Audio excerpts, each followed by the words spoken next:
JK Super Cement. Built strong.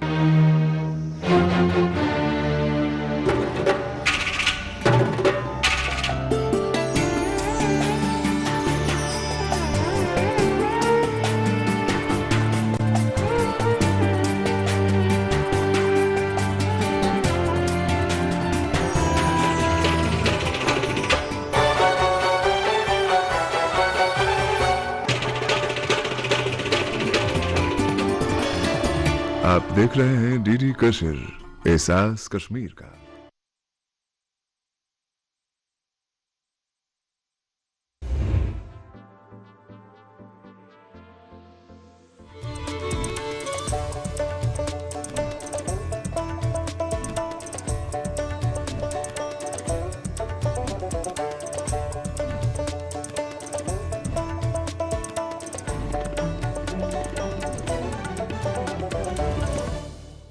नमस्कार, आदाब। मैं हूं रतिका और आप देख रहे हैं कश्मीर नामा।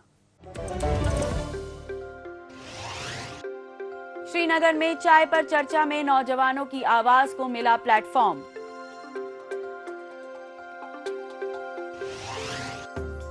कश्मीर की अनीसा इकबाल ने शुरू किया केमिकल फ्री ब्यूटी प्रोडक्ट्स। और PMAY ने बदली लोगों की जिंदगी, टूटी झोपड़ी से पक्के घर तक का सफर। सबसे पहले बात करते हैं तालिबे इल्मों की, जिन्होंने श्रीनगर में मुनक्किद एक खुसूसी तकरीब में चाय की चुस्कियों के साथ समाज और तरक्की से जुड़े मसलों पर खुलकर बात की।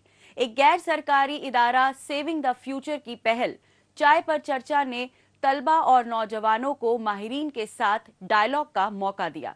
इस इकदाम का मकसद नौजवानों में क़यादत के जज्बे को तक़वियत देना और उन्हें मुआशरे की तरक्की में हिस्सेदार बनाना था। इस तरह की तकरीबात से न सिर्फ बेदारी बढ़ती है बल्कि नौजवान नस्ल को एक सिमत मिलती है। इसी पर देखते हैं हमारी ये खास रिपोर्ट। वादी श्रीनगर में नौजवानों की आवाज गूंजी जब सेविंग द फ्यूचर नामी एक गैर सरकारी इदारे ने एक अनोखी पहल चाय पे चर्चा के तहत यूथ कॉन्फ्रेंस का इनेकाद किया। इस मौके पर माहौलियात, खेल, सियासत और समाजी तरक्की जैसे मसाइल पर खुलकर तबादला ख्याल हुआ। इस मौके पर शहर के कॉलेजों और इदारों से आए नौजवानों ने अपने अपने ख्यालात का इजहार किया, सवालात पूछे और जवाब भी हासिल किए। ये प्लेटफॉर्म तब्दीली की अलामत बना, जहां हर नौजवान ने मुआशरे को बेहतर बनाने का ख्वाब संजोया। चाय पे चर्चा के कॉन्क्लेव में हमारे यहाँ पे आज पैनलिस्ट आए थे। 10 से 14 पैनलिस्ट, एक्सपर्ट, अपने अपने फील्ड के एक्सपर्ट पैनलिस्ट्स आए थे, जिन्होंने अलग अलग टॉपिक्स पर डिस्कशन किया, जो कि हमारे यूथ के बेटरमेंट के लिए है। और यूथ की जितनी भी प्रॉब्लम्स थी उनको उनके साथ ही इंटरेक्ट करके उनको सॉल्व करने की कोशिश की। हमारे कॉलेज के कुछ स्टूडेंट्स यहाँ पे एज ऑडियंस आए थे, उन्होंने भी हमारे पैनलिस्ट के साथ डिस्कशन किया और उनसे कुछ सवालात पूछे, जिनसे उनको अपने जवाब मिले। और शायद उनके हमारे पैनलिस्ट के नज़रिए से जो देखा जाए तो यूथ को काफ़ी ज़रूरत है एम्पावर होने की, और यूथ को एम्पावर करने के लिए ही जो है आज का प्रोग्राम ऑर्गेनाइज किया गया था। माहौलियात की हिफाजत की बात करें तो स्कूल कॉलेजों में चलाया जा रहा प्लांटेशन ड्राइव भी इस पहल का अहम हिस्सा बना।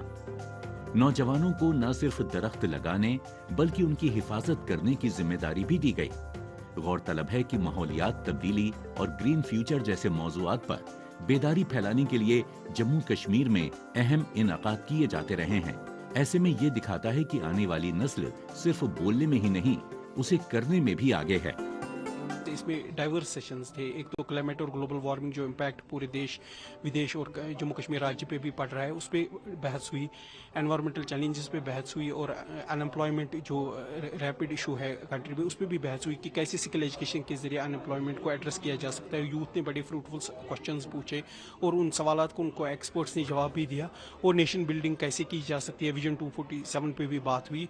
नेशन बिल्डिंग के डिफरेंट डायमेंशंस और कंटूर्स को यहाँ पे डिस्कस किया गया और हर किसी पैनल पैनलिस्ट ने यूथ के साथ एक्टिवली एंगेज किया। ज़्यादातर पैनलिस्ट यूथ ही थे और जो डिफरेंट फील्ड से थे, और उन्होंने जम्मू कश्मीर के यूथ को इंस्पायर किया कि वो बेटर लाइफ कैसे गुजारे और कैसे वो हर किसी फील्ड में एक्सेल करके देश का भी नाम रोशन करे और अपना भी नाम रोशन करे। एनवायरनमेंट एक ऐसी चीज़ है, इसके लिए आपको ऑन ग्राउंड रहना पड़ेगा और चर्चा कम और प्रैक्टिकल ज़्यादा रहना पड़ेगा अगर हमें इस एनवायरनमेंट को सेफ गार्ड करना है। जैसे कि मैं हमेशा कहता हूँ कि जो हमारा कश्मीर है, it's a very eco fragile place. इस जगह पे हर किसी बंदे को, चाहे वो एनवायरनमेंट के साथ रिलेटेड हो या नहीं हो, लेकिन उसको एनवायरनमेंट का कैसे हम सेफ गार्ड कर सकते हैं उसके बारे में उसको भरपूर पता होना चाहिए। इवेंट के दौरान स्किल डेवलपमेंट पर भी खास जोर दिया गया ताकि नौजवान सिर्फ डिग्री नहीं, हुनर के दम पर भी खड़े हो सकें।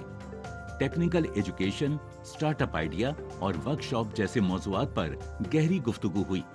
इस दौरान एक्सपर्ट्स ने बताया कि कैसे नौजवान नस्ल खुद को न सिर्फ नौकरी हासिल करने बल्कि नौकरी देने लायक बना सकती है।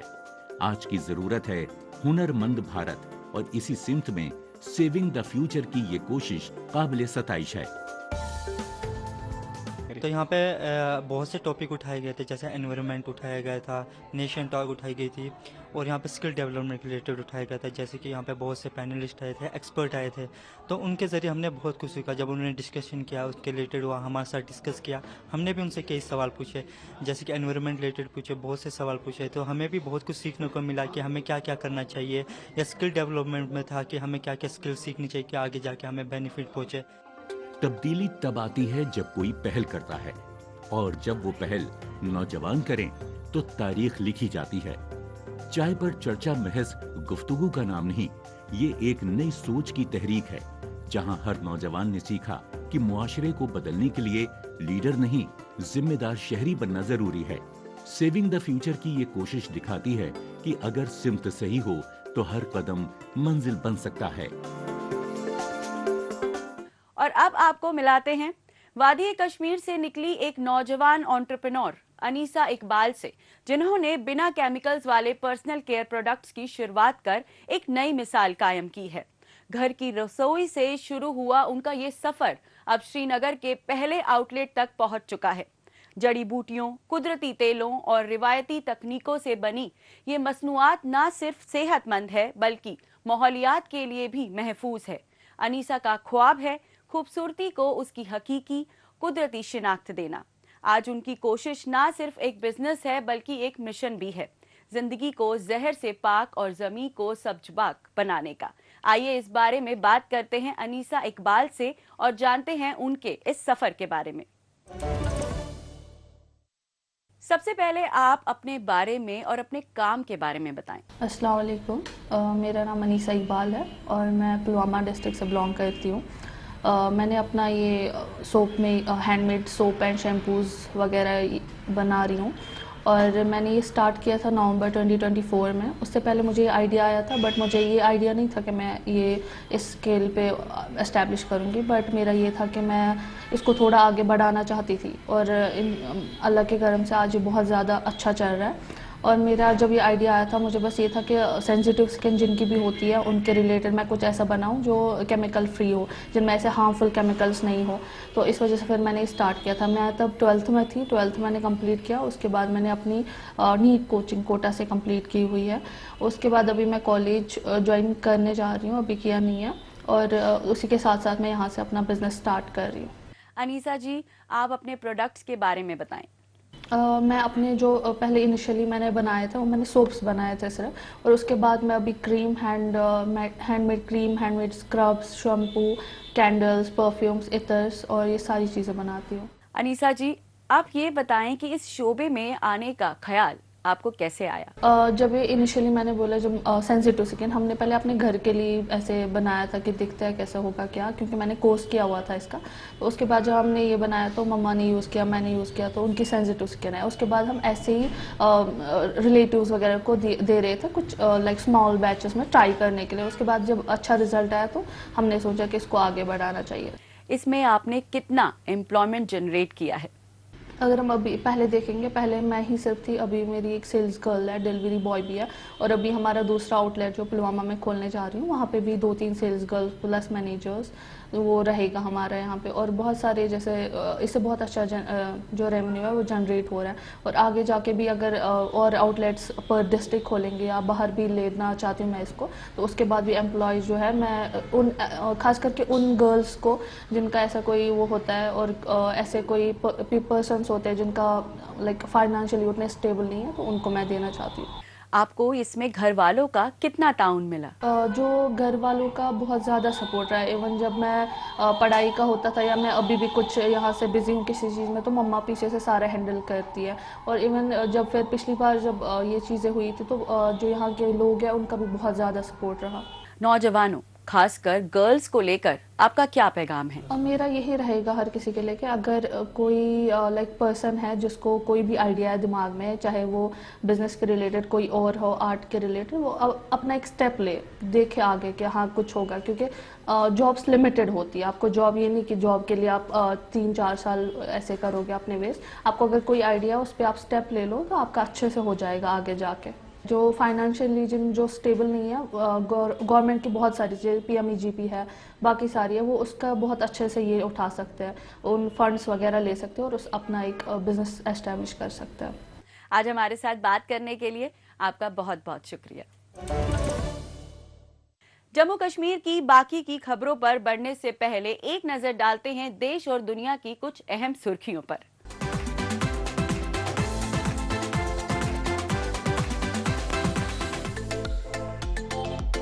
रूस के इलाके पर्म में सालाना hot air balloon festival sky fair मुनक्किद किया गया। इफ्तिताही शो में शायकीन के करीब कम ऊंचाई पर तैरते हुए गर्म हवा के गुब्बारे और टिमटिमाती रोशनियों को नुमाया किया गया। मुंतजमीन के जरिए इस परफॉर्मेंस को दी एलिफेंट डांस नाम दिया गया। ये फेस्टिवल 5 दिनों तक चला, जिसमें शो फ्लाइट्स और फ्रेंडली एयर मुकाबले भी शामिल हुए। ये फेस्टिवल 2006 से हर बरस मनाया जाता है, लेकिन 2023 और 2024 में इसका एहतमाम नहीं किया गया था। गौरतलब है कि इस फेस्टिवल में हर साल दर्जनों पायलट और हजारों विजिटर्स आते हैं।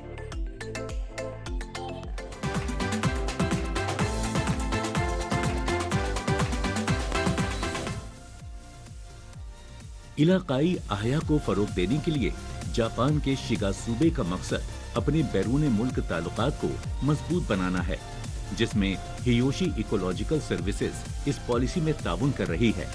जापानी सूबा एशियाई ममालिक और भारत के साथ ताल्लुकात बढ़ाने पर तवज्जो मरकूज कर रहा है, ताकि इलाकाई बहाली को तेज किया जा सके। शिगा सूबे के गवर्नर ताइजो मिकाजुकी इस बैनुल अक़वामी राबितों की तामीर में पेश हैं। गवर्नर मिकाजुकी ने हियोशी इकोलॉजिकल सर्विसेज का दौरा किया ताकि इसके कारोबार और इसकी रहनुमा पॉलिसी के बारे में जान सकें। जब माहौलियाती मसाइल की बात हो तो कोई सरहद नहीं होती। गवर्नर के दौरे का अहम मकसद इंडियन इंटर्नशिप स्टूडेंट से मुलाकात करना था। 2 हिंदुस्तानी ग्रेजुएट तलबा फिलहाल हियोशी इकोलॉजिकल सर्विसेज में तरबियत हासिल कर रहे हैं। 1988 से हियोशी ने 1000 से ज्यादा गैर मुल्की इंटर्न्स और ट्रेनीज को कबूल किया है।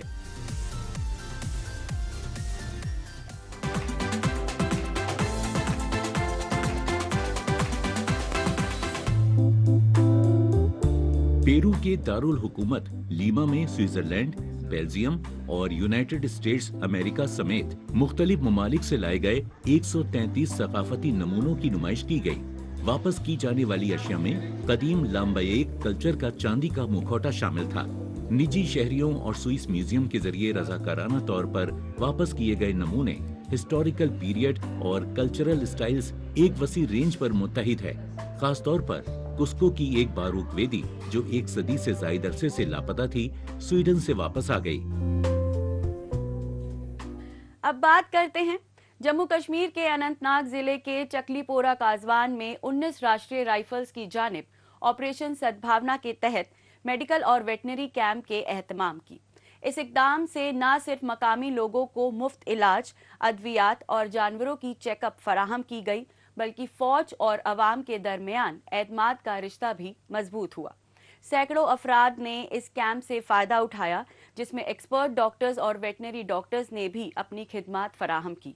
ये कैंप महज एक हेल्थ कैंप नहीं बल्कि फौज की उस सोच का हिस्सा है जो तरक्की और सद्भाव के रास्ते से होकर गुजरती है। आइए इसी पर देखते हैं हमारी ये खास रिपोर्ट। हाथों में पर्ची थामे अपनी बारी का इंतजार कर रही ये ख्वातीन जम्मू कश्मीर के जिला अनंतनाग के कज़वान चकलीपुरा इलाके की हैं। कशीर तादाद में लोग 19 राष्ट्रीय राइफल्स के हेडक्वार्टर पहुंचे, जहां 2 सेक्टर RR और विक्टर फोर्स की जानिब से एक मेडिकल और वेटरनरी कैंप का एहतमाम किया गया। इस तरह के प्रोग्राम का एहतमाम फौज ऑपरेशन सद्भावना के तहत करती रहती है, जिसका सीधा फायदा उन इलाकों के आवाम को होना तय होता है। इस बात की तस्दीक आवाम भी कर रही है। ये इन कोलैबोरेशन विद 19 RR और जो हमारा मेडिकल ब्लॉक शांगस है, तो इनके ताउन से ये हो रहा है। आज यहाँ पे आप यहाँ पे देख रहे हैं कि चकलीपुरा जो ये फार ऑफ प्लेस है, तो हमारा जो इनिशिएटिव होता है हमेशा वो जो आउट ऑफ रीच एरियाज होते हैं, फार ऑफ रीच एरियाज होते हैं, उनके पास जाना, लोगों से मिलना और उनकी डिजीज को समझना और उनको ट्रीटमेंट देना। हमारे पास जो हमने यहाँ पे डिप्लॉयमेंट की है, एक मेडिकल ऑफिसर जो लेडी मेडिकल ऑफिसर है और 2 जो मेल साइड से जनरल मेडिसिन साइड से, तो इसी तरह 19 RR का एक मेडिकल ऑफिसर यहाँ पे है और वेटरनरी का अलग सा कैंप है। जो इंडियन आर्मी है 19 RR है, वक्तन फवक्तन हर हमेशा, चाहे इस देश में कहीं भी मुश्किलात हो, कहीं अत्याचार हो, कुछ भी हो, इंडियन आर्मी हर हमेशा शाना बशाना लोगों के हित में खड़ा होती है। और जो हमारे गुजर बकरवाल कमेटी बिकड़ी हुई कौम है, तो इनके कभी भी कुछ मुश्किलात होती है, कुछ परेशानी होती है, इंडियन आर्मी इनके साथ होती है शाना बशाना। मैं बहुत शुक्रगुजार हूँ, आभार प्रकट करता हूँ मैं अपने इसके मेजर साहब का। उम्मीद करते हैं कि ऐसे आगे भी हर किसी गाँव में, हर किसी ट्राइबल बस्ती में आगे भी ये कैंप लगाए तो चले, ये बहुत बड़ी फख्र की बात है हमारे लिए। फौज की जानिब से मुनक्किद इस कैंप का मकसद सरहदी इलाकों के आवाम और उनके मवेशियों को बेहतर तिब्बी सहूलियतें फराहम करना है। साथ ही फौज और मकामी आबादी के दरमियान रिश्तों को और मजबूत करता है। इस तरह के सहूलियतों के फराहम होने से आवाम को काफी राहत मिलती है। चकलीपोरा, कज़वान और आसपास के इलाकों से सैकड़ों लोग इस कैंप में शरीक हुए, जहां उन्हें मुफ्त तिब्बी जांच, इलाज और दवाइयां मुहैया कराई गई। इस मौके पर फौज के माहिर डॉक्टर्स और पेशेवर पशु चिकित्सकों की टीम ने मकामी तिब्बी अफसरान के ताउन से जांच पड़ताल और जरूरी दवाइयां उन्हें मुहैया कराईं। सर, इंडियन आर्मी का हम शुक्रिया करना चाहते हैं सर, जो पहली बार आज चाकलीपुरा में, ये पहली बार मेरे हल्के में हुआ सर, पहली बार हुआ सर। इसकी डिमांड हम हर बार इंडियन आर्मी को कर रहे थे सर, आज ये पहली बार है जो इंडियन 19 RR ने यहाँ पे कैंप किया। इसका शुक्रिया करना चाहता हूँ सर मैं इंडियन आर्मी का, जो लोगों को सहूलियत मिली, दवाई मिली सर, मौके पे देखते हैं लाइनें लगी हैं, तो यहाँ पहली बार कैंप हुआ। मैं निवेदन करना चाहता हूँ ये हर बार होना चाहिए यहाँ पे सर, हर वर्ष। गरीब तबके के लोग के सर, किसी के पास किराया नहीं, टाइम पे किसी टाइम में डॉक्टर नहीं मिलता, यहाँ पे हमारी डिस्पेंसरी है सर।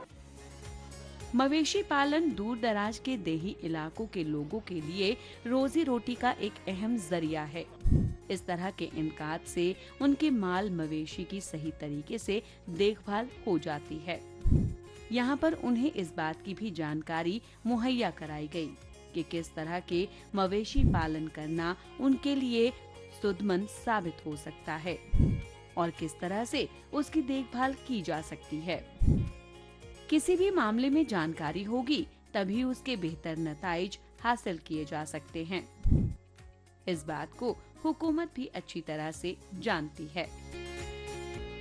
इसके लिए हमने एक इनिशिएटिव शुरू किया था, वो आप सद्भावना का नाम पे, सो दैट ये थोड़ा मेडिकेशंस जो भी किसी को भी ज़्यादा मुश्किल से मिलते ना, हम तो फ्री मेडिसिन इधर ही देते और फ्री कंसल्टेशन भी हो जाएगा।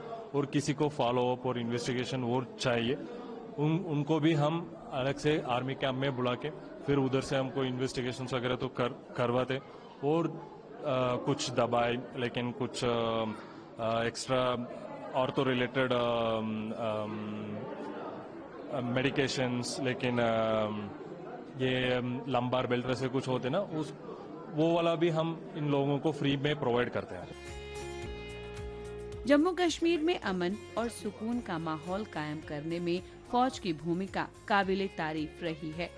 लोगों को सिक्योरिटी के साथ साथ सहूलियात मुहैया कराना भी इंतजामिया और फौज की तरजीहात में शामिल रहा है। आवाम की भलाई के लिए उठाए गए इन कदमों से फौज और जनता के बीच बेहतर तालमेल बनता है। इस रिश्ते को मजबूत बनाने के मद्देनजर फौज की ओर से मुख्तलिफ इलाकों में मेडिकल कैंप और दीगर सहूलियात का इंतजाम किया जाता है। आगे बढ़ने से पहले आइए डालते हैं एक नजर सोशल मीडिया पर, जहां जम्मू कश्मीर की कई छोटी बड़ी खबरें सुर्खियों में हैं। जम्मू कश्मीर के लेफ्टिनेंट गवर्नर मनोज सिन्हा के मुताबिक बाबा अमरनाथ नामुमकिन को मुमकिन बना देते हैं। उनके आशीर्वाद से आज मुकद्दस यात्रा ने 4 लाख का आंकड़ा पार कर लिया है। मैं इस चमत्कार के लिए भगवान शिव को नमन करता हूं और मुकद्दस यात्रा को अकीदतमंदों के लिए एक इलाही तजुर्बा बनाने में शामिल हर फर्द का शुक्रिया अदा करता हूं। CEO Jammu smart city limited doctor Devansh IAS ने Apsara road high street project का मुआयना किया। उनके साथ additional CEO Subah Mehta, director projects Sunil Thusoo और दीगर आला अफसरान भी थे।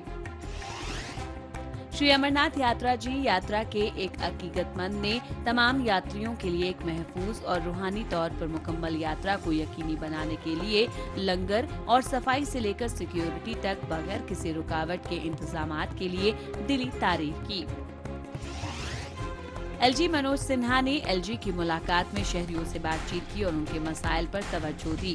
अफसरान को हिदायत दी कि वो लंबे शिकायतों को तेज रफ्तार बुनियादों पर हल करें और इस बात को यकीनी बनाएं कि निजाम जवाबदेह और लोगों की जरूरियात के लिए जवाबदेह है। जम्मू कश्मीर के लेफ्टिनेंट गवर्नर मनोज सिन्हा के मुताबिक lieutenant general Prateek Sharma, GOC in C northern command और lieutenant general Prashant Srivastava, GOC 15 corps ने मुझे महादेव के बारे में ब्रीफिंग दी। कामयाब ऑपरेशन और पहलगाम दहशतगर्दाना हमले में मुलव्विस 3 पाकिस्तानी दहशतगर्दों को खत्म करने पर फौज, सीआरपीएफ और जेएनके पुलिस को मुबारकबाद। जम्मू कश्मीर के लेफ्टिनेंट गवर्नर मनोज सिन्हा के मुताबिक कशूर रिवाज में शिरकत की जो भारतीय फौज और जिला इंतजामिया बारामूला की एक काबिल तहसीन कोशिश है। बारामूला के 20,000 नौजवानों को मुबारक हो जिन्होंने तारीख रकम की है। लादिशा और कैलीग्राफी के लिए इकट्ठे होकर उन्होंने एक नया आलमी रिकॉर्ड कायम किया है। दुकानदार को हिदायत दी गई है कि यदि ऐसी तोड़फोड़ दोबारा होती है तो वो स्मार्ट सिटी अथॉरिटीज को इत्तला करें और मामला पुलिस के सामने उठाएं। डीसी राजौरी अभिषेक शर्मा ने इम्तियाज अहमद निवासी काकोरा और मुस्तफा हुसैन निवासी चंडीगढ़ को एक बच्चे को बचाने के लिए बचाव ऑपरेशन के दौरान उनकी हिम्मत और जिला इंतजामिया की बरवक्त मदद के लिए नगद इनाम से नवाजा।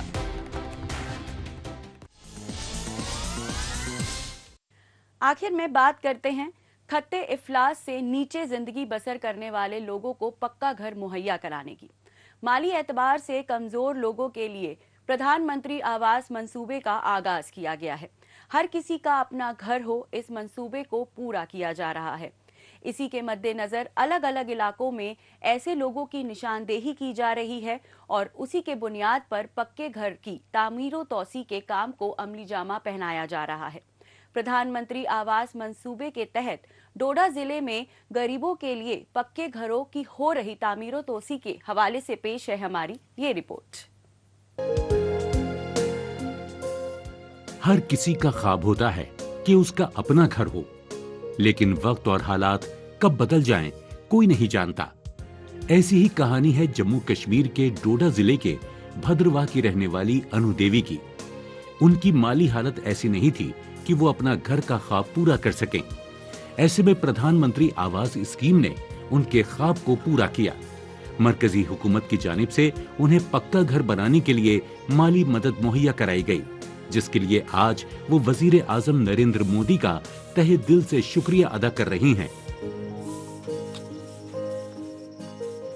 मेरी हस्बैंड की डेथ हो गई, 8 साल हो गए उनको, तो मैं अपने बच्चों का खर्चा खुद ही चला रही हूँ। तो उसके बाद मकान का केस आया था, मकान बना लिया। तो अब हम बहुत खुश हैं। आपका धन्यवाद सरकार मोदी जी। पहले थोड़ी मुश्किलात आती थी बहुत ज़्यादा, तो अब ठीक हैं, हम खुश हैं। प्रधानमंत्री आवास स्कीम के तहत हर कुंबे के पक्के घर के ख्वाब को पूरा करने की कोशिश की जा रही है। देही इलाके में ब्लॉक डेवलपमेंट ऑफिसर समाजी और माली सर्वे की बुनियाद पर ये तय करते हैं कि समाज के किन तबकों को इसका फायदा मिल सकता है। पंचायत के जरिए ही उन खानदानों की निशानदेही की जाती है जो सच में इस स्कीम के हकदार होते हैं। खते अफलास से नीचे जिंदगी गुजारने वालों की फलाह के लिए ये स्कीम एक अहम कदम है, जिसकी लोग तारीफ भी कर रहे हैं। हम पहले टूटे हुए मकान पे बैठते थे, अब हमारा नया मकान है वो बहुत अच्छा है और हम खुशी खुशी से स्कूल जाते हैं और प्राइम मिनिस्टर का हम शुक्रिया अदा करते हैं। प्रधानमंत्री आवास स्कीम के नाफिज होने से देही इलाकों में गरीब और पसमानदा तबके की जिंदगी बदल रही है। मैदानी और पहाड़ी इलाकों के लिए अलग अलग माली मदद की रकम तय की गई है। काबिले जिक्र है कि पूरे मुल्क में 1 करोड़ से ज्यादा लोगों को इसके तहत पक्का घर मुहैया कराने का हदफ पूरा किया जा रहा है। इस स्कीम को अमल में लाने से बड़ी तादाद में मकामी सतह पर रोजगार भी मुहैया हो रहा है। इनको घर की बहुत ज़रूरत है, इनके पास ढंग का घर नहीं है बैठने के लिए, कोई टूटे फूटे घर में रहती थी। तो तब हमारे पास PMAY की स्कीम में हमने इनको एज ए बेनिफिशरी रजिस्टर करवाया और फिर प्रायोरिटी पर हमने इनको मतलब आगे सेंक्शन भी करवाया और उसके बाद टाइमली हमने इनको जो पेमेंट्स थी तो वो भी दिलाई और आज इन्होंने अपना घर इस पोजीशन पे लेके रखा है कि ये बिल्कुल यहाँ पर नए घर में शिफ्ट हो सकती हैं और ये बहुत खुश भी हैं कि किसी स्कीम में इनको बेनिफिट मिला है। और ये जो स्कीम जो ख़ास करके बताऊँ मैं तो ऐसे जैसे लोगों के लिए ही हैं और मुझे लग रहा है कि बहुत खुशी हो रही है कि कहीं किसी एक अच्छे बेनिफिशरी को हमने आइडेंटिफाई किया और उनकी मदद जितनी होनी चाहिए थी उनकी हुई। तो हमारा टारगेट था 717 का, मतलब 717 का। नियर अबाउट हम कंप्लीशन पे हैं। सिर्फ 19 मकान जो हैं, जो जिन्होंने अभी तक कंप्लीट नहीं किया, उनकी शायद कोई मजबूरी रही होगी तो वो अभी तक नहीं कर पाए। बाकी 98% हमने अभी तक ये अपना जो टारगेट है वो अचीव कर लिया। और जैसे मैं आपको बता दूं, हम जो एक टारगेट फिक्स हो जाएगा, वो अभी हमारा टारगेट फिक्स नहीं हुआ। अभी तो अभी रजिस्ट्रेशन चल रही थी, चाहे वो म्यूनसिपलिटी की है या RDD की है, वो अभी तक हम वो कर रहे हैं। हमारे तक अभी तक जो रजिस्ट्रेशनें हुई हैं वो तकरीबन 900 के आसपास हमारी जो भद्रवाह में रजिस्ट्रेशनें हो चुकी हैं। माली तौर से कमजोर लोगों के लिए पक्का घर मिलना किसी ख्वाब के पूरे होने से कम नहीं है। कच्चे घरों में कई तरह की मुश्किलें आती हैं, खासकर बारिश के मौसम में। ऐसे में हुकूमत ने उनकी परेशानियों को दूर करने का अज़्म लिया और अब देही इलाकों में कच्चे घरों की जगह पक्के घर बनाए जा रहे हैं। लोग हुकूमत की इस पहल से बेहद खुश हैं और उन्हें अब ये सुकून है कि मौसम में तब्दीली के दौरान उनके घर को कोई नुकसान नहीं पहुंचेगा। इस हफ्ते बस इतना ही। हमें दीजिए इजाजत। अगले हफ्ते इसी दिन इसी वक्त होगी मुलाकात। तब तक के लिए नमस्कार, खुदा हाफिज।